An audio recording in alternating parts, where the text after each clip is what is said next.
결혼과 성도의 신앙이라는 제목으로 함께 말씀을 나누겠습니다. 오늘 7장 전체를 좀 살펴보면요, 1절에서 7절은 일반적인 결혼에 대한 이야기입니다. 너희가 쓴 문제에 대하여 말하면 남자가 여자를 가까이 아니함이 좋으나 음행을 피하기 위하여 남자마다 자기 아내를 두고 여자마다 자기 남편을 두라. 그러니까 본인이 지금 6장 후반부 5장 전체를 들어서 음행에 대한 이야기를 하고요.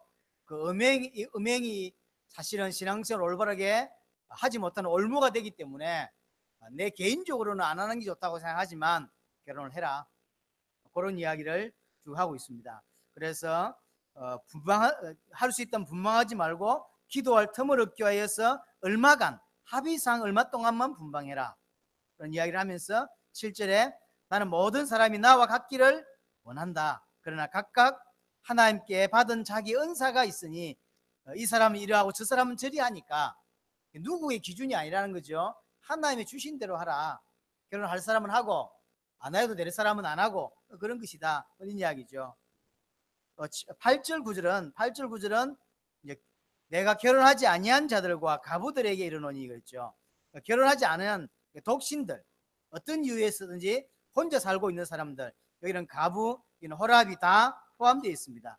그냥 지내는 것이 좋으나 뭐 해야 되면 뭐 해라, 이런 이야기죠. 10절부터 우리 24절까지는 이혼에 관한 이야기입니다. 결혼에 살다가 나중에 예수 믿은 사람들이 있고, 어떻게 하다 보니까 불신자하고 결혼하는 케이스도 있죠. 뭐 어떻게 해야 되냐는 거예요. 내가 진짜 복음을 알고 보니까 불신 아내, 불신 남편 헤어져야 됩니까? 뭐 어째야 되는 거예요. 함께 살고 있는 자가 당신이 예수 믿는 거 빼놓고는 다 좋은데 같이 살자, 그럼 살아라. 근데 둘 다 원치 않는다, 그럼 헤어져라, 이런 이야기요. 혹시 아냐, 네가 네 그 행실로 네가 그 믿는 그것 때문에 안 믿는 남편이 구원받을지 안 믿는 아내가 구원받을지 아냐, 이런 이야기인 거죠. 그게 우리 10절부터 24절까지 이야기입니다. 그것도 각각 부르심을 따라서 17절에 보면 오직 주께서 각 사람에게 나눠 주신 대로 하라. 주신 대로 하나님이 각 사람에게 부르신 그대로. 하나님이 다 그렇게 짝이 있게 부르신 사람이 있고 짝 없게 부른 사람이 있다는 거죠. 하나님의 교육을 따라서 결혼 안 할 수 있도록 그렇게 부른 사람도 있다는 거죠. 20절에 보면 각 사람은 부르심을 받은 그 부르심대로 그렇게 해라는 거죠. 그러면서 25절부터 38절까지는 처녀에 대하여, 꼭 처녀에 대한 건 아니지만 그래도 조금 길게 처녀가 결혼한 것에 대하여 좀 썼습니다. 아무래도 남자보다는 여자가 결혼하고 나면 많은 것들을 더 많이 하게 되죠. 그러니까 아마 처녀에 대한 부분을 좀 더 강조한 것 같습니다. 처녀에 대해서 이런저런 이야기를 합니다. 그것이 25절에서 38절이에요. 39절 40절은 가부가 재혼하는 것에 대하여, 자, 남편이 먼저 죽었거나 또는 호랍이도 포함됩니다. 아내가 먼저 죽었거나 또는 이혼을 어쩔 수 없이 했을 경우에 재혼에 대한 부분을 쓰고 있는 게 39절 40절. 이게 전반적인 결혼의 전반적인 1절부터 7절까지는 일반적인 이야기고, 나머지는 좀 이렇게 혼자 사는 독신에 대하여, 또 이혼하는 것에 대하여, 또 처녀가 결혼하는 것에 대하여, 또는 가부나 호랍이가 재혼하는 것에 대하여, 이렇게 좀 전반적으로 기록되어 있습니다. 근데 자세히 보면 그래서 어쩌라는 거냐라고 할 때 애매한 게 많아요. 그죠? 하란 말이요, 안 해란 말이요? 바울은 그게 딱 설명하고 있지 않습니다. 7장 1절에 보면 남자가 여자를 가까이 아니함이 좋다. 본인은 그렇게 생각하고 있어요 지금. 그래서 그러나 음행을 피하기 위하여 하는 것도 괜찮다, 그렇게 설명하죠. 7절에 보면 모든 사람이 나와 같기를 원한다. 지금 바울은 혼자 살고 있는 입장입니다. 원래 결혼을 안 했는지 아니면 호랍이가 됐는지는 잘 모르겠어요. 아무도 기록이 나와 있지 않고 성경 외에 그 당시 성경은 아니지만 성경과 비슷하게 성경 안에 있는 내용들과 또 바울이라든지 이런 사람들이 쓴 글들이 더 많습니다. 그렇죠? 우리가 알고 있는 성경의 인물 말고 성경의 인물의 친구들과 제자들이 쓴 글이 꽤 많아요. 그걸 위경 또는 외경이라고 합니다. 그런 글들 보면 베드로가 어떻게 어디 가서 전도했고 이런 이야기들이 많이 나와 있어요. 그리고 초대교회 상황들을 알 수 있는 것들이 많습니다. 그것은 그러나 우리는 성경으로 인정하지 않죠. 거기에 글을 보면 성경에 나와 있지 않지만 많은 사건들이 있어요. 근데 바울의 내용도 꽤 있는데 바울이 결혼했는지 안 했는지는 전혀 나와 있지 않아요. 지금도 모릅니다. 결혼했는지 아니면 했다가 와이프가 먼저 죽었는지 이혼을 했는지 알 수는 없습니다. 언제 지금은 혼자요. 그러니 나와 같이 되기를 원한다. 그러나 각각 하나님께 받은 자기 은사가 있으니 은사대로 해라. 이렇게 이야기하죠. 8절에 보면 내가 결혼하지 아니한 자들과 가부들에게 이르느니 나와 같이 그냥 지내는 것이 좋으니라. 그러나 절제할 수 없거든 해라. 10절입니다. 결혼한 자들에게 내가 명하노니 명하는 자는 내가 아니오 주시라. 여자는 남편에게서 갈리지 말고 나중에 예수를 믿게 되었는데 남편이 안 믿어 또는 아내가 안 믿어 어찌해야 됩니까? 갈리지 말라는 거예요. 그대로 있으라는 거죠. 그런데 헤어지기를 원해. 그러면 헤어지라는 거예요. 15절에 보면 혹 믿지 않는 자가 갈리거든 갈리게 하라. 서로가 원해. 그러면 헤어지라는 거예요. 이거 어떻게 하라는 이야기죠? 그 다음에 15절 보겠습니다. 15절, 그 다음 17절. 오직 주께서 각 사람에게 나눠주신 대로 하나님이 각 사람을 부르신 그대로 해라. 부르신 대로. 20절에 각 사람은 부르심을 받은 그 부르심대로 해라. 26절에도 보면요. 내 생각에는 이것이 좋으니 곧 임박한 환난으로 말미암아 사람이 그냥 지내는 것이 좋으니라. 그냥 지내라. 20절에도 보면요.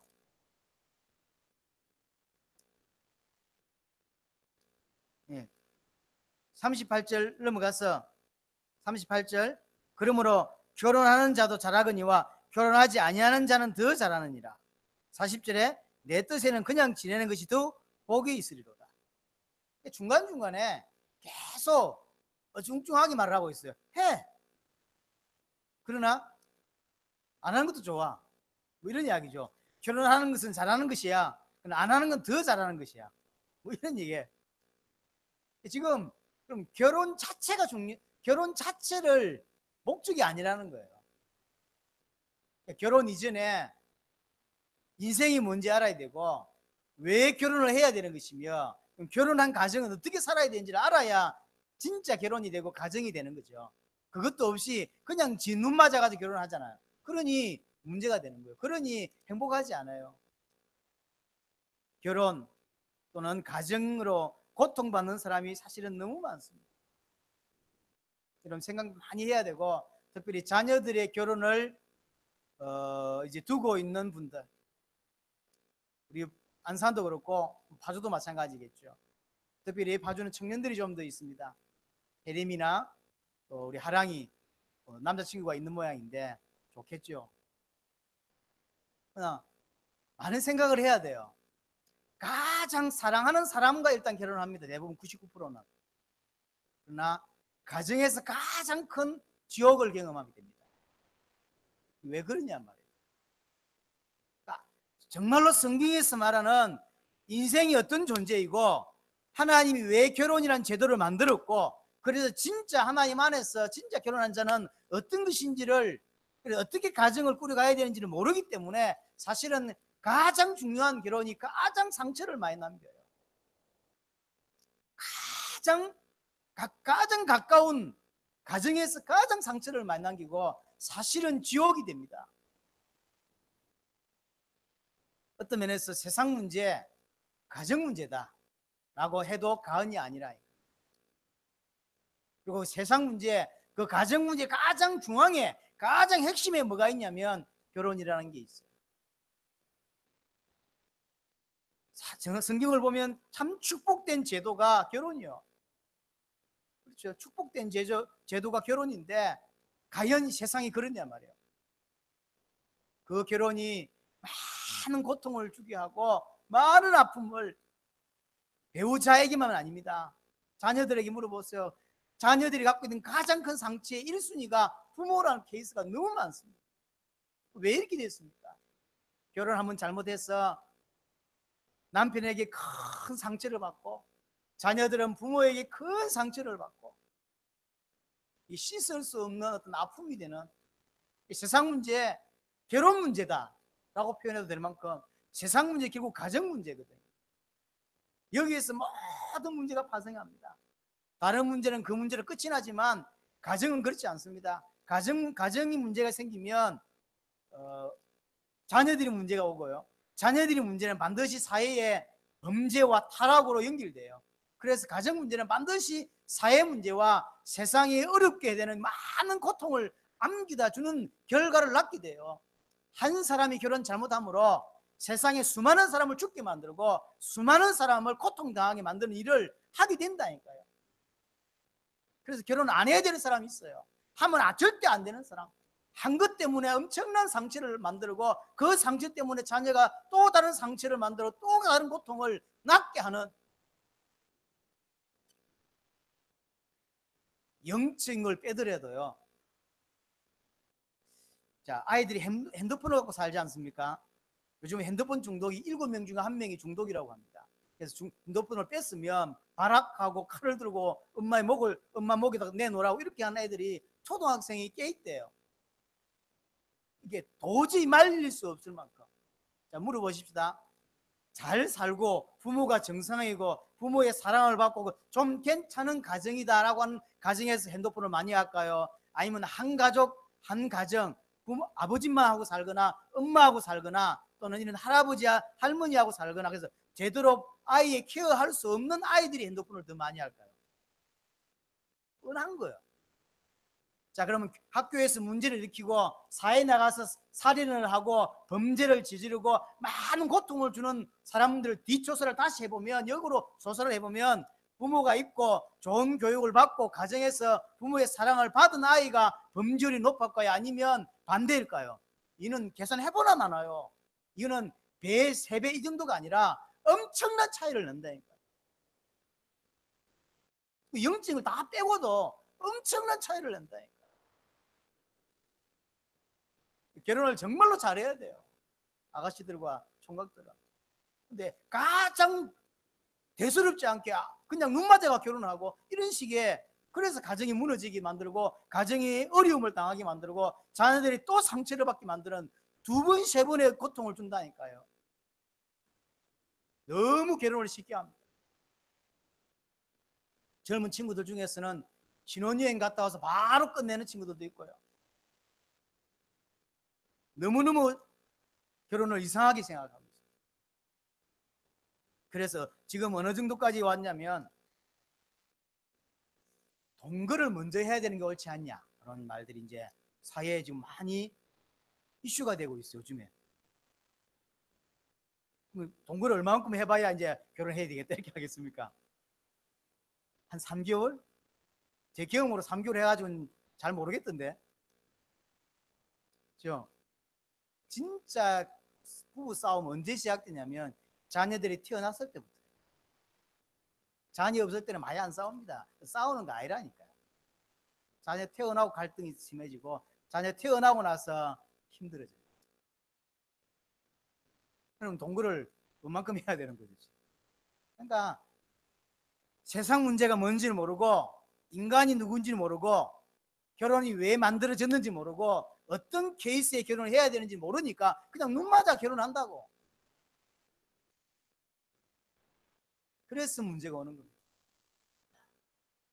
이런 실수를 성도만이라도 줄여야 되고 그래서 많은 불신자 앞에 성도가 어떤 가정이 하나님의 축복받은 가정이고 보일 수 있어야 합니다. 물론 그걸 보이자고 그렇게 살자는 건 아니요. 그러나 당연히 브리스가 부부 같은 사람은 나와야 되는 것이고 그렇지 않습니까? 브리스가 부부 같은 아주 괜찮은 인물들이 나와줘야죠, 교회 안에서.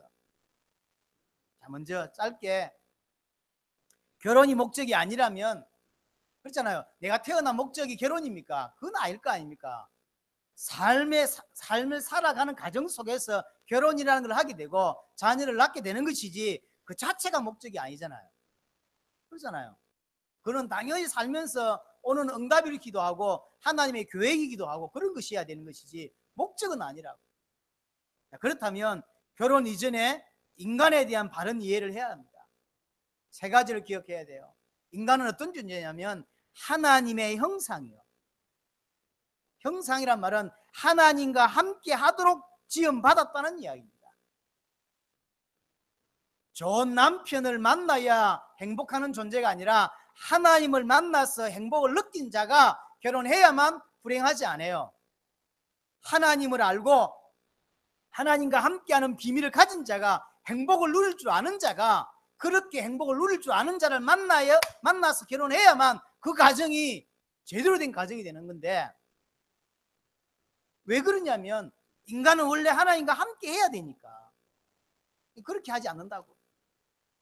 두 번째는, 그러면 하나님이 인간을 만드실 때 왜 만드신다는 거예요? 창조의 목적이 뭐냐면 이사야 43장 7절에 보니까 내가 그들을 지었다. 왜? 내가 나의 영광을 위하여 지었다. 21절에는 나를 찬송하기 위하여 지었다. 결국 하나님이 인간을 왜 만들었냐면 하나님께 영광을 돌리며 하나님께 예배하며 살도록 만들었다. 그게 인간이에요. 그래서 인간은 정말로 하나님을 만나고 하나님 주신 행복을 누리면서 하나님께 영광을 돌릴 때만 삶의 기쁨과 삶의 이게 나오는 거예요. 삶의 감격과 이런 게 나오는 거예요. 돈 많이 벌 때 좋은데 혼자 있을 때 안 그렇다니까요. 인간은 그런 존재가 아닙니다. 인간은 하나님의 영광을 위해 존재하고, 세 번째로 그 하나님의 영광을 위해 존재하는 자는 어떻게 사냐면, 원래 그러면 하나님의 영광을 위해 지음받은 이 사람은 어떻게 살아가야 되냐면 하나님의 형상 가진 자로 이 땅에 가득하게 하는 그 일 때문에 살아갈 때 행복을 느끼게 돼 있어요. 그게 인간이요. 이 세 가지. 하나님의 형상이고, 또 하나 하나님의 영광을 위해 지음받았고, 또 하나 어떻게 영광을 돌리냐면 하나님의 형상 가진 자로 세상에 가득하게 하는 거예요. 그래서 창세기 1장 27절 28절에 보니까 생육하고 번성하여 땅에 충만하라 그랬어요. 왜 생육하고 번성해야 되죠? 당신은 둘밖에 없어. 그래서 빨리 생육하고 번성해서 하나님의 형상 가진 자로 가득하게 만들어. 그게 아담 하와의 사명이었어요. 온 세상으로 하나님께 영광을 돌리고 온 세상으로 하나님을 찬양하게 하는 거. 이 땅, 지구 땅 전체에, 우주 전체에. 그게 인간의 삶의 이유요, 목적이에요. 이것을 잘하기 위해서 하나님이 준비한 제도가 결혼이라는 거예요. 두 번째로, 그래서 결혼은 창세기 2장 20절을 꼭 기억해야 돼요. 결혼은 뭐냐면 돕는 배필이라고 그랬어요. 원래 하나님이 아담만 지었죠. 그러다가 이 하나님의 형상 가진 자로 가득해야 되는데 혼자 어떻게 가득하게 합니까? 남자 혼자밖에 없어요. 그래서 하나님이 이것을 완성하기 위해서 아담을 잠들게 하고 갈비뼈를 떼서 하와를 만들었다 그랬어요. 진짜 결혼은 그래서 한 몸인 거예요. 둘이 합쳐진 게 아니라 원래가 한 몸이고 원래 작은 그런 거예요. 원래는 그런 겁니다. 네 개에서 나간 거라니까 그게 뼈가. 그래서 내 뼈 중에 뼈고 내 살 중에 살이란 말이 틀린 말이 아니에요. 돕는 배필입니다. 뭘 도와야 됩니까? 하나님께서 아담에게 허락하신 언약 있잖아요. 하나님의 형상으로 가득하게 만드는 세상. 이 언약을 이루는데 서로 도우라고 주신 게 결혼입니다. 근데 지금 그렇게 결혼하냐고요?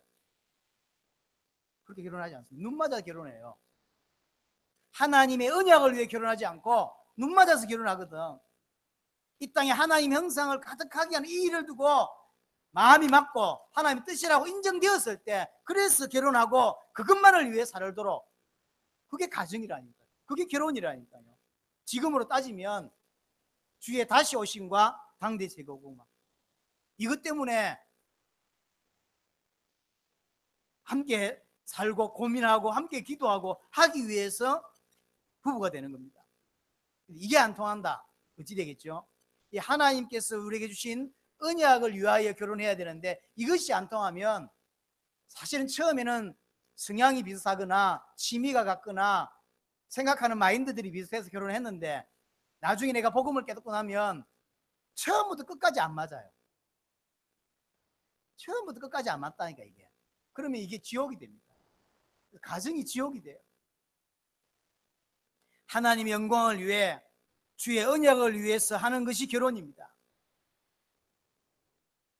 만약에 진짜로 하나님과 함께하는 비밀이 있는 이 남자가, 그리고 주의 언약을 위해 살고 싶은 이 남자가 하나님과 함께하는 비밀이 있고 하나님과 주의 언약을 위해 살고 싶은 여자를 만나서 결혼하면 이게 혼자 열심히 하는 것보다 둘이기 때문에 훨씬 더 풍성하게 많은 것들을, 배가 아닙니다. 1 더하기 1은 2지만 실제로 언약 가진 자가 함께 살 때는 1 더하기 2가 아니라니까요. 1 더하기 2가 1 더하기 1이 100이 되기도 하고 1000이 되기도 해요. 이게 원래 결혼이라니까. 그런데 이 결혼이 다 무너지게 생겼습니다. 다 무너졌습니다. 본질이 다, 취지가, 하나님께서 결혼이라는 걸 만든 그 취지가 다 사라졌어요. 창세기 6장 2절에 보면 하나님의 아들들이 사람의 딸들의 아름다움을 보고 자기의 좋은 대로 아내를 삼았더라. 이게 결혼이 파괴되기 시작합니다. 그러니까 진짜 언약 가진 자가 언약 가진 여자를 만나서 결혼해 가는 것이 아니라 하나님의 아들들이, 언약 가진 자가 언약이 희미해지기 시작하니까 사람의 딸들의 아름다움을, 지 눈에 좋은 거, 지 조건에 맞는 사람 찾아서 결혼하는 거예요. 저 남자 잘 사네? 그래 결혼하고. 저 여자 이쁘네? 그래 결혼하고. 너무 이쁘거든. 그 결혼한 거예요. 그 이쁨이 오래 가냐고요. 사람이 참 특이합니다. 제가 어떤 사람을 소개를 받았는데 남자가 너무 잘생겼어요. 근데 아내가, 여자가 너무 독특하게 생기더라고요. 뭐 못생겼다면 좀 이상하지만 처음 보는 사람으로서는 이분이 이런 여자하고 결혼했지? 이런 생각 들 만큼요. 근데 그때 다른 일이 있어서 계속 이렇게 만남이 몇 번 있었어요. 꽤 많은. 이상하죠. 계속 보니까 이상하게 생겼다는 생각이 나도 안 들더라고. 사람이 그리 됩니다. 그 잘생긴 남자하고 딱 1년 살고 나면 잘생겼다는 개념이 없어져요. 그 이쁜 여자도 한 6개월 살고 나면 이쁘다는 개념이라는 게 없어진다니까.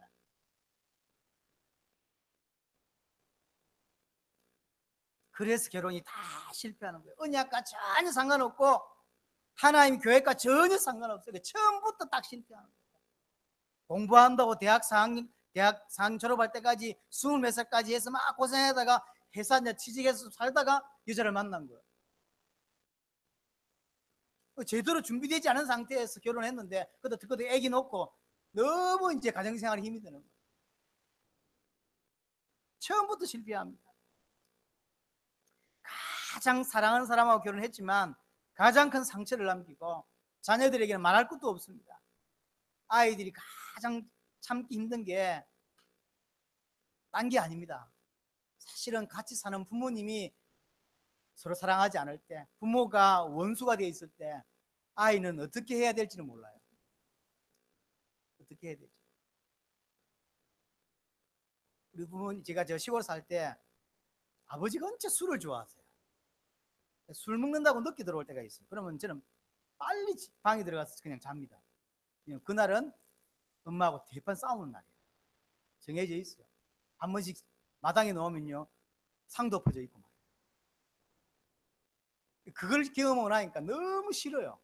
술 먹는 남자가 싫고, 이게 막 내가 힘이 없으니까 참고 살 뿐이지 할 수만 있다면 집을 나가고 싶다니까. 근데 딱 들어왔는데, 공부하고 딱 들어왔는데 아버지가, 동네가 좁잖아요. 제가 구판장에서 술 먹고 있는 걸 내가 봤어. 빨리 밥 먹고 자뿐. 더러운 꼴 안 보려면. 아이에게 가장 큰 고통은 다른 게 아니라니까요. 부모가 참 보기 좋게 살지 못할 때 가장 큰 상처를 남죠. 그래서 가정 문제는 결국 자녀 문제로 연결되고 자녀 문제는 결국 사회 문제로 연결되게 돼 있어요. 저도 남자지만 절대 결혼하면 안 되는 남자가 있어요. 너무 많은 고통을 안긴다. 근데 이런 걸 여자들이 몰라요. 좀 잘생기고 외형적으로 좋으면 그게 좋은 남자라고 생각해요. 자기한테 잘해주니까. 아직 결혼 안 했는데 잘해주지 그러면. 그 사람을 진짜 모른다. 사실 제 가슴에 엉어리 되어 있는 많은 것들이 있습니다. 제가 이제 27살, 8살 이럴 때 이제 교회에서 청년회장하고 이럴 때 제가 매일 저녁에 기도회를 했어요. 기도하고 싶은 사람들 모이라 할 때 청년들이 작게 모이면 5명 모이고 많이 모이면 열 몇 명씩, 뭐 15명씩 이렇게 소예배실에 모여서 이제 기도회를 메시지 잠시 하고 기도회하고 집에 돌아가면 10시가 넘지요. 그때 고등학교 2학년짜리, 3학년짜리 아이, 여자아이 둘이가 가끔 오는 거예요. 청년도도 뭐 오는 멤버가 정해져 있잖아요. 그런데 고등학교 2학년, 3학년 아이가 이제 자율학습 마치고 지나가다가 교회 옆을 지나가다가 우리가 그걸 기도회 알기 때문에 와서 잠시 기도하고 가는 거죠. 갈 때 우리가 집에 데려다 주고 갑니다. 참 애가 귀하구나.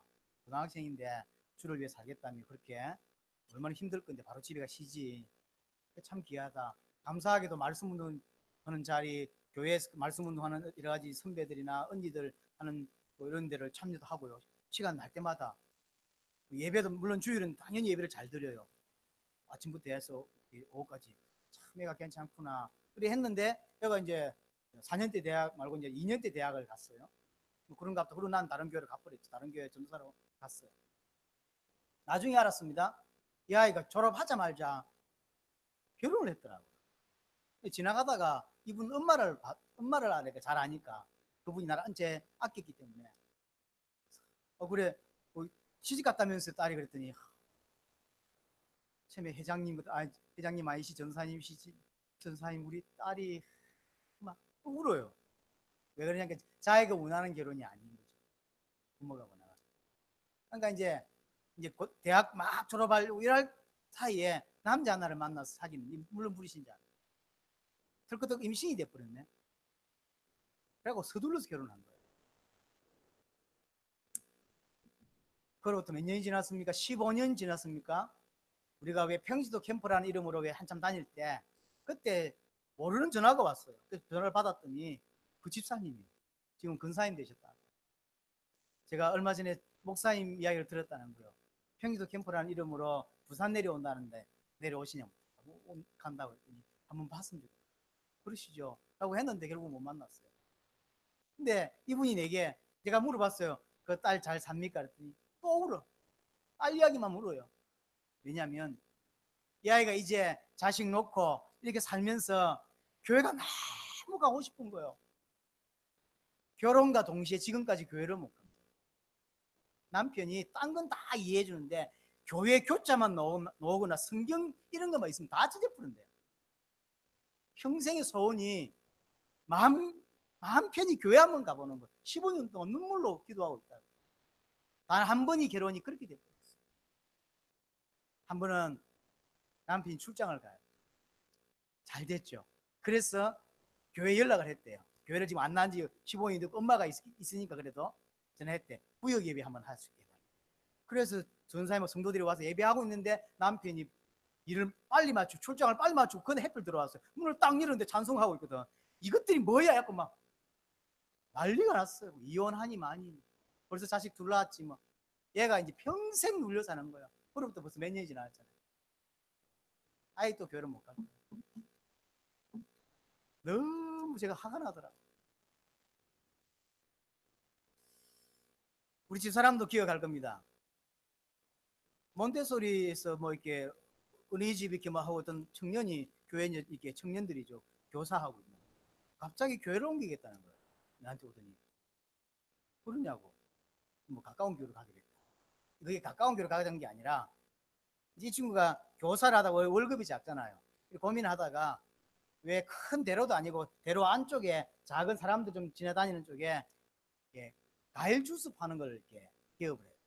과일 주스 팔고 있는데 그게 이제 사실은 들어가 보니까 책상 2개 정도 넣나요? 이 정도 작아요. 사람 10명도 못 따라가는 작은 데인데 주스 만드는 이렇게. 근데 그거 이제 그걸 해서 준비하고 한 과정에서 지나가던 남자 하나가 그걸 좀 도와줬는가 봐요. 눈이 맞았어요. 결혼하기 전에 벌써 임신이 돼버렸어요. 난 임신이 그렇게 쉬운 줄 난 새삼 느꼈습니다. 임신이 그렇게 쉬운 건가? 그래갖고 이제 그게 이제 임신했단 말을 못하고 교회를 옮기겠다. 부끄러우니까 그냥 교회를 옮기겠다 해서 교회를 옮긴 게 아니라 그날로 끝. 그날로 끝이. 이 남자가 너무 교회를 싫어.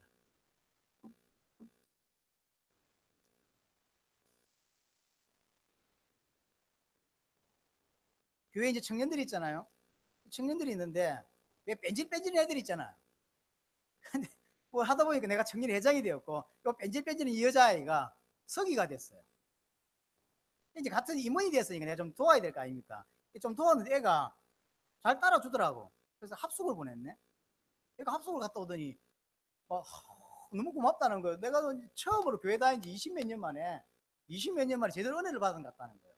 사실 주일학교 교사입니다. 얘는 주일학교 교사인데도 종교인인 거죠. 그러다가 합숙을 갔다 오더니 너무 은혜를 받았다고 감사하다더라고. 요 타이밍에 남자 하나가 새로 들어와서 청년회에. 청년들은 다 차가 없잖아요. 아무도 차가 아닌 사람은 이 친구 차를 운전하고 다니더라고. 승용차를.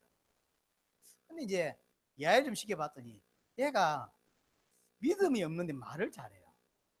이게 사고 치겠는데 이렇게 생각했는데 아니나 다를까 요 청년하고 요 자매하고 딱 둘이 이제 교회 간다고 가고 있는데 차가 지나가더라고. 그런가 됐는데 저 앞에서 차에서 내리더니 이 여자가 먼저 내려가더라고. 그러고 있는데 얘가 남자가 함께 타임을 늦춰가지고 같이 안 들어가고 교회를 같이 안 들어가고 여자가 먼저 들어가고 내가 둘이 사귀는구나 이렇게 알았죠. 그런데 갑자기 교회 청년회도 없고 주일학교도 안 나와. 교회를 아예 안 나온 거예요. 청년회는 임원을 하고 있고 주일학교 교사를 하고 있는데 내 눈치가 빨랐죠. 왜냐하면 청년들 사역을 오래 하다 보니까 이런 케이스가 어떤 케이스인지 알죠. 임신이 탁 됐네. 그부터 교회를 한다. 이런 이야기가 한도 끝도 없어요. 오후 예배까지 해도 될 만큼. 제일 아쉬운 건 이런 거예요. 시간 많이 가도 오늘 이해를 해주시기 바랍니다. 우리 교회 성희 같은 케이스 그렇고 우리 파주의 해림이나 이게 하랑이나 별로 들을 거 중심 있게 안 들을 거라니까. 그러나 이런 청년들을 수도 없이 만났고 많은 가슴에 쌓인 저 같은 케이스가 볼 때 너무 안타까운 게 많아요. 남자 사귀고 여자 사귀는 걸 너무너무 쉽게 하고 아무렇지도 않게 사귀고 아무렇지도 않게 헤어지고 그냥 금방 또 결혼하고. 제가 처음에 이제 군대 졸업하고 제대하고 은혜를 조금 받기 시작할 때 누나 하나가 이제 교회 누나 하나가 제가 제법 나이 나는 누나 하나가 노처녀인 거죠. 이제 직업은 중학교 음악 교사예요. 얼마나 이 누나가 괜찮으냐면 반을 맞잖아요. 학년을 이제 학교 교사니까 반을 맞잖아요. 이제 새 학기가 되면 부모님은 35명, 40명 그 당시 되잖아요. 그러면 이 1년 가기 전에 이 애들에게 1대1로 다 복음을 자세해요. 그 중에 30몇 명이 다 영접해요. 가짜 영접도 많겠지만 그만큼. 그러면 자기 반만 그러냐면 그렇지 않습니다. 음악 교사다 보니까 모든 반을 다 들어가요. 그래가지고 눈에 띄는 애들을 따로 하나씩 불러서 1년에 그 학교 안에서 영접만 300명씩 400명씩 시켜요. 그 안에서만 1년 동안. 이 교사 하나가 얼마나 뛰어난지. 그리고 말씀 운동을 학교 안에서 15개를 뛰더라고 이 누나가. 그러면서 교회는 피아노 반주 봉사하고 평상시 말씀 운동 15개 이상 하고 1년 동안 아이들 영접시키는 것만 300명 400명을 영접시켜요. 저런 누나가 있구나. 저 부분에게 내가 많은 도움을 받았었어요. 처음에 어떻게 하는 것이다. 근데 이제 이 양반이 누구 소개를 받아서 남자를 하나 만났는데 고등학교 영어 선생님. 이 메시지를 그 누나는 안 들을 거니까. 뭐 들은다 한들 이제 막 한갑이 다 돼가니 내 달려올지도 않을 거고. 그래서 이제 우리 훈련을 가잖아요. 그럼 남자가 와요. 왜냐면 이제 결혼하고 싶은 여자가 훈련을 오니까 수련을 하는데도 오고 그러더라고요. 결혼도 안 했는데 오고 그러더라고요. 수리를 하는데 왔어요. 그래서 잘 됐죠. 그래서 이제 내가 청년회 회장이고 하니까 이제 좀 이야기를 해봤는데 완전 불신자인 거예요. 아예 지금 복음이 전혀 들어가 있지 않은. 그래서 누나 결혼하면 안 되는데 이랬는데 결혼을 했어요. 뻔하죠. 어떻게 살고 있을 것인가라는 게 뻔합니다. 너무 화가 나. 오예배 할까 이런 같으면 왜 이렇게 됐냐고. 결혼이 그 중요한 결혼이. 자, 불신자는 결혼의 기준이 뭐냐라고 할 때 그냥 육신적인 거예요. 이쁘거나 잘생겼거나 능력 있거나 조건이 맞을 때 그냥 하는 거예요. 마음에 드니까. 그러나 우리는 그렇지 않습니다. 바울이 은사대로 해라, 부르심대로 해라 그랬잖아요. 이 부르심이라는 게, 은사라는 게 뭔데요? 이게 하나님께서 짝 지어준 사람이 있다는 거지. 그 사람은 하고 그렇지 않으면 하지 말라는 이야기인데, 기준은 결국은 하나님이 내게 주신 언약에 합당하냐는 거예요. 나와 함께 언약을 위해 살 사람이냐는 거지. 이것이 결혼의 기준입니다. 그래서 정말로 자매들한테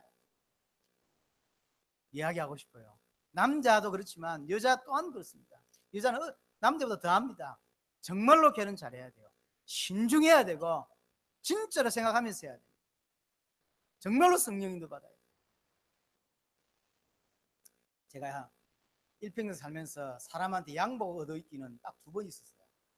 한 번은 여기 2층에 조영준 사님 딸 결혼할 때 양복을 하나 샀어요. 첫 번째는 뭐였죠? 우리와 함께 신앙생활했던 김무슨 집사님 계시죠? 기억나시죠? 그분 아들. 원래 사귀는 여자가 따로 있었어요. 원래 그분이 미용실 했기 때문에 미용실 직원하고 사귀었어요. 그런데 내가 그래서 그렇게 알고 있었는데 갑자기 결혼하겠다 나타나고, 그래서 난 그 미용실 아이인 줄 알았어요. 아니요. 헤어지고 2달 만에, 여자를 어떻게 사귀길래 2달 만에 임신이 돼요? 여자 헤어지고 막 바로 다른 여자를 만났는데 임신이 됐어요. 잘 알잖아요. 제가 고민하고 있는데 집사님도 날 찾아오고 또 둘이가 날 찾아왔어요. 그래서 여자는 배가 서서 불러오기 시작했대요. 주례해달라. 내가 돌려서 이야기했습니다. 원래 여자 쪽에서 주를 하는 거다 말고 동산교회, 그 여자애가 가끔씩 동산교를 다녔어요. 동산교회 목사님께 이야기해라. 내가 기도하겠다. 그랬더니 동산교회 이야기할 수가 없는 입장이에요. 날 보고 꼭 해달라는, 그래서 할 수도 했잖아요. 양복 하나 얻어 입고 했잖아요. 마음이 이거 분명히 이거 안 되는 결혼인데, 왜냐면 이제 임신이 되기 때문에 배가 불러와. 여자애가 벌써요. 아시잖아요.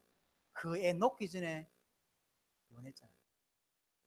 그 애는 기간으로 보내졌어요. 걔는 뭔 잘못이 있냐?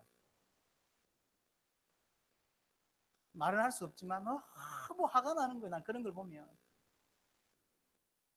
제가 젊었을 때 은혜를 받았기 때문에 청년들에 대한 관심이 많고, 정말로 결혼할 그 왔다 갔다 하는 그 나이에 관심이 많다 보니 이런 게 자꾸 보이고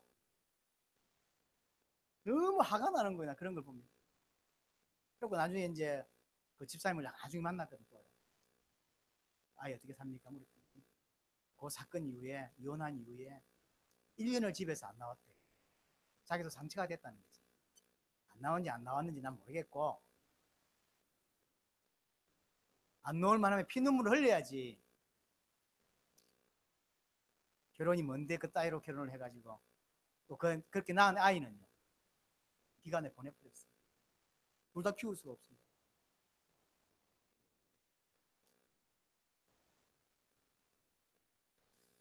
그래서 결혼할 때 좀 생각해야 될 게 뭐냐면 신앙의 색깔입니다.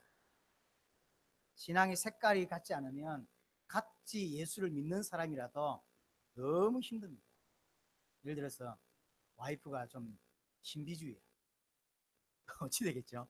미치면 투시했다는 힘을 사면서 미친다니까요. 귀신 들렸다면서 애들 패거리 사 미친다니까. 그러니까 신앙 색깔이 맞아야 돼. 예수 믿는다고 되는 게 아니에요. 물론 예수 안 믿는 건 더 안 됩니다. 왜냐하면 아예 신분 자체가 다르기 때문에 가장 중요한 결정할 때 딱 다르게 돼 있어요. 색깔. 또 하나는 사명과 방향이 맞아요. 사명과 방향이 맞아요. 물론 성향 이런 것도 좀 고려할 필요가 있습니다. 28절 한번 보세요. 28절에 보면 마지막 부분에 보면요, 장가가도 죄짓는 것이 아니요 처녀가 시집가도 죄짓는 것이 아니로되 이들은 육신의 고난이 있으리니. 반드시 뭘 참고해야 되냐면 결혼은 반드시 육신의 어려움이 따라옵니다. 절대 좋은 건 좋은 거로 끝나지 않습니다. 반드시 좋은 것만큼의 어려움이 와요. 각오해야 됩니다. 결혼할 때 좋은 게 아니라니까요. 나쁘단 말이 아니라 내가 결혼 통해서 얻는 행복과 좋은 게 많다고요. 그만큼 수고해야 되고 그만큼 내 걸 내려놓아야만 그게 가능합니다. 특별히 자식이 딱 생기고 나면 모든 관심과 모든 게 아이들에게 집중이 되게 돼 있어요. 그렇죠? 그럴 수밖에 없는, 그게 딱 배려해야 돼. 잘 자고 싶은데 애가 우니까 못 자요. 처음에 준수 맞고 애가 한번 울기 시작했는데 집사람이 30분을 달래도 울음을 안 끊쳐요. 그래서 나한테 던져주고는 자더라고. 미치겠다고. 특별히 아이 처음 낳았을 때는 제일 하고 싶은 게 잠이라. 잠자고 싶죠. 준수제를 내가 안고요. 내 찬송가 288장을 내가 한 20분 부른 것 같아요. 그래서 노래를 못하는지 모르겠는데, 엄마만 잠을 못 자는 게 아니라 아버지도 잠을 못 자는 거예요. 아파 보세요. 난 특별히 우리 준수, 은서 아팠을 때 집사람은 출근하고 제가 애들 병원 참 많이 데려갔던 기억납니다. 은수의 머리 따가지고 내가 유치원 많이 보냈거든요. 정말 은수 유치원 내 집사람보다 훨씬 많이 했다. 내 자부함 모릅니다. 우리 은수는 내가 얼마나 숙달한 이런 머리를 따왔는지. 이 머리 이렇게 물 뿌려가지고 이렇게 해서 이렇게, 물론 이게 따지는 못하고 묶으면 좋죠. 엄마만 그런 것이 아니라 부모가 다 그런 거예요. 그러니 고난이 따르게 돼 있어요. 그걸 생각하고 결혼해야 돼요. 자식이 태어나면 부부만 살 동안 어느 의미 위라고 하면 자식이 태어나면 벽이 된다니까. 그러나 그 벽이라는 어려움과 수고가 생각나지 않을 만큼의 기쁨 또한 있어요. 자식을 키우면서 오는 기쁨이 설명되지 않는 기쁨이 많아요. 시간이 많이 갔습니다. 그러나 정리하면서 3번에 그래서 성도는 올바른 신앙을 가져야 됩니다.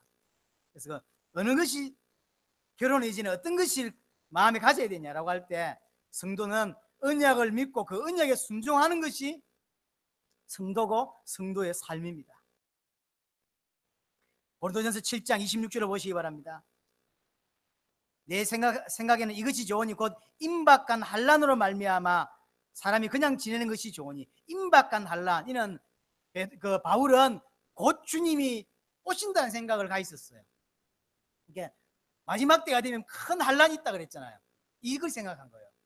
금방 주님이 오실 것이고 환난이 크게 일어날 건데 결혼해가지고 지금 자식 낳아가지고 어떻게 그걸 간수하겠냐는 거예요. 그래 하지 마라, 이런 의미가 더 컸어요.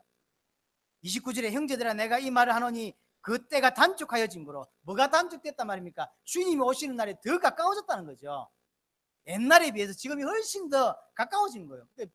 바울은 처음부터 끝까지 주님이 다시 오심이 깊이 있게 가슴에 담겨져 있어요. 이게 신앙이에요. 이걸 가 있어야 돼요. 주님 다시 오시도록 사는 것이 성도고 그게 삶입니다.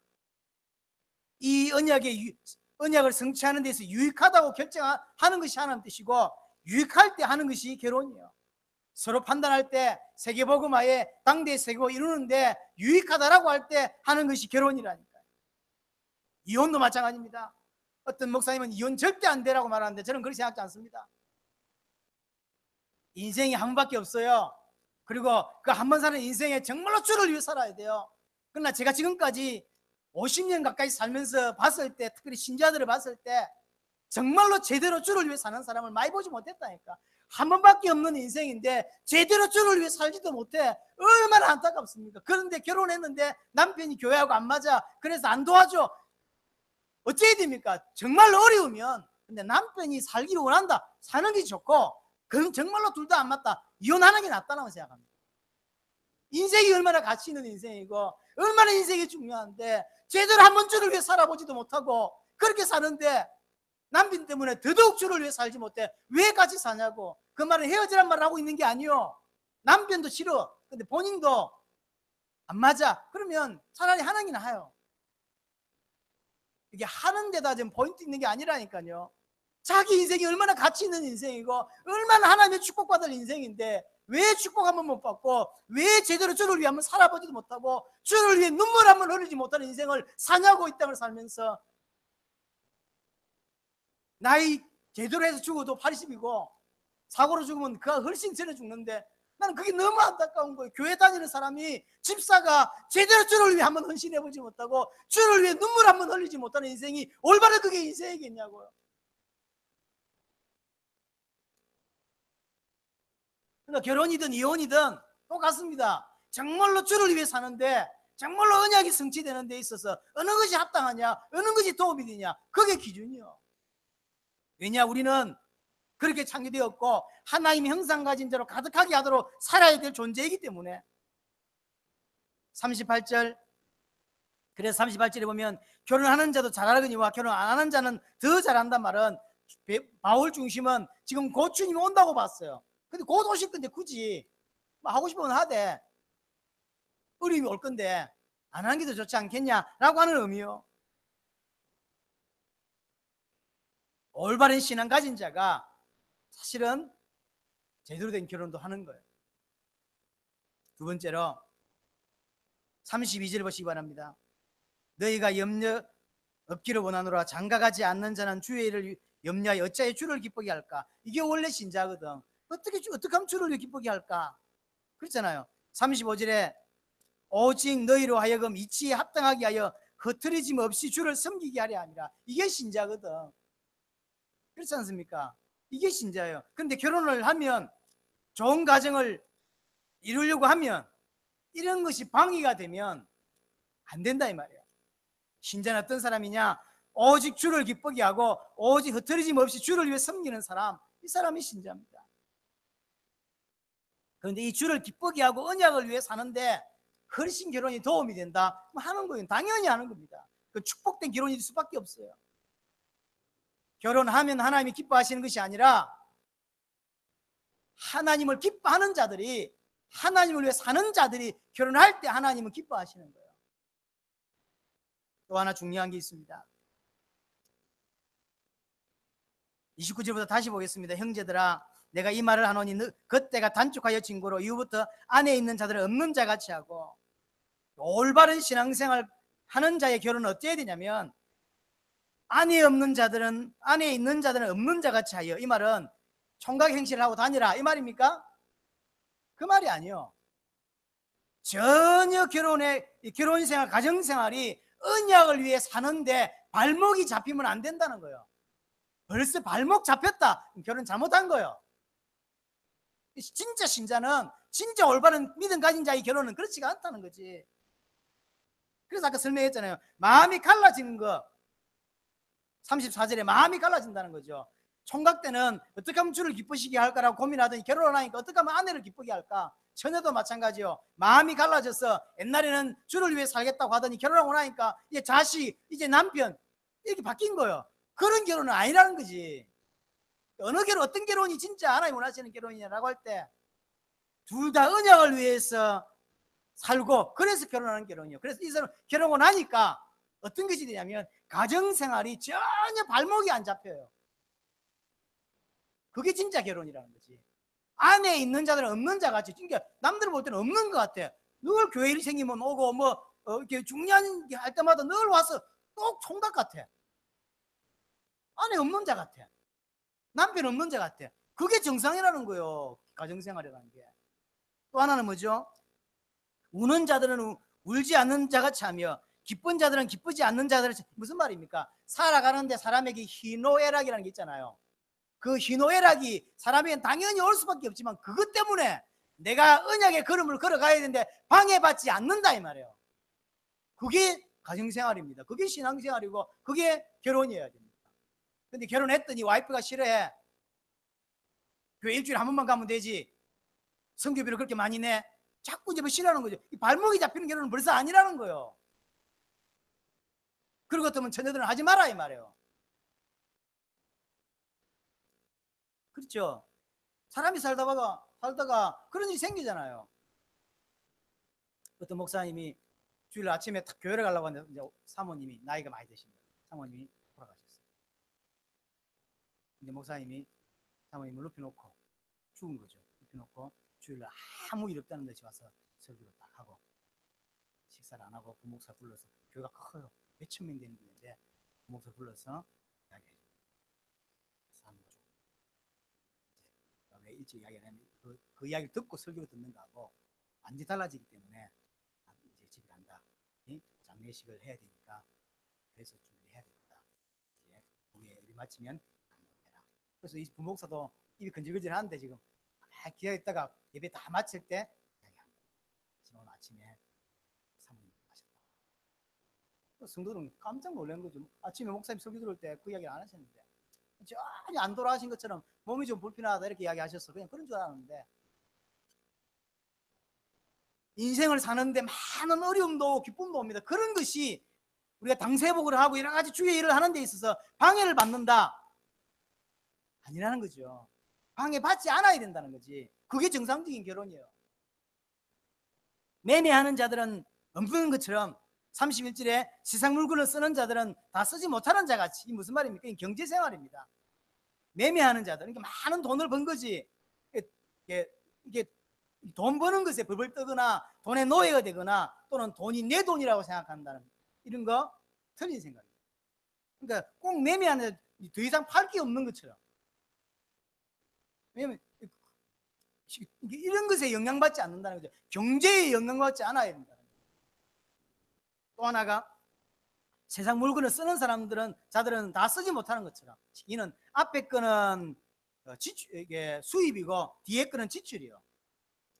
그러니까 돈 버는 내 돈이라고 생각하는 자체가 잘못된 거예요. 내 돈이니까 내가 마음대로 쓴다는 거지. 틀린 생각입니다. 하나님이 내게 세계복음화 때문에 쓰라고 준 돈이라고 믿어야 돼요. 그래서 내게 온 돈이 흘러가게 만드는 거예요. 이게 정상이에요. 왜 청교도들이 유럽이 왜 그렇게 축복을 한때 받았냐면 하는 일이 딴 사람들은 못해 나에게만 준 일이다. 그래서 그 천직이라 그랬어요. 농사 하나를 지어도 할 일이 없으니까 농사를 짓는 것이 아니라 다른 사람들은 이 농사 지을 수 없어 나만이 하나님께 내게 농사 지으러 보냈어 라고 믿었어요. 그래서 최선을 다해 기도하면서 농사를 지은 것이고 공장에서 단순하게 이렇게 찍어내는 이 일, 아무것도 아닌 이 일도 다른 사람은 이 일을 못해 나에게 하나님이 허락하신 일이라 천직이라고 믿었어요. 그래서 기도하면서 하니까 성공하는 거예요. 돈도 마찬가지요.